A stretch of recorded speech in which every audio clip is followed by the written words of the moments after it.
தேர்தல் வெற்றியை கருத்தில் கொண்டு ஊராட்சிகளை பேரூராட்சிகளாக மாற்றுவதற்கு சிலர் எதிர்ப்பு தெரிவிக்கின்றனர் என அமைச்சர் கே நேரு கூறியுள்ளார்.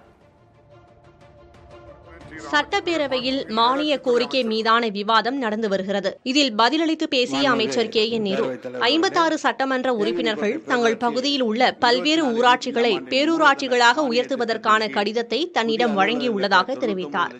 பேரூராட்சி, நகராட்சி அருகே உள்ள கிராம மக்கள் தங்கள் பகுதிக்கும் சாலை பணிகள், பாதாள சாக்கடை திட்டங்கள் போன்றவற்றை மேற்கொள்ள வேண்டும் என கோரிக்கை வைத்தனர். அதன் அடிப்படையில் நகரங்களுடன் ஒட்டியுள்ள கிராமங்கள் இணைக்கப்படுகின்றன. ஆனால் ஒரு சில ஊராட்சிகளை பேரூராட்சிகளாக மாற்றுவதற்கு அந்தந்த பகுதிகளை சேர்ந்த சிலர் அரசியல் காரணங்களுக்காகவும் தேர்தல் வெற்றிக்காகவும் எதிர்ப்பு தெரிவிக்கின்றனர் என்றார். ஊராட்சியை பேரூராட்சியாக தரம் உயர்த்தப்படுவதை விரும்பாவிட்டால் அது குறித்து மாவட்ட ஆட்சியரிடமும் தெரிவிக்கலாம் என்றும் அமைச்சர் கே என் நேரு தெரிவித்தார்.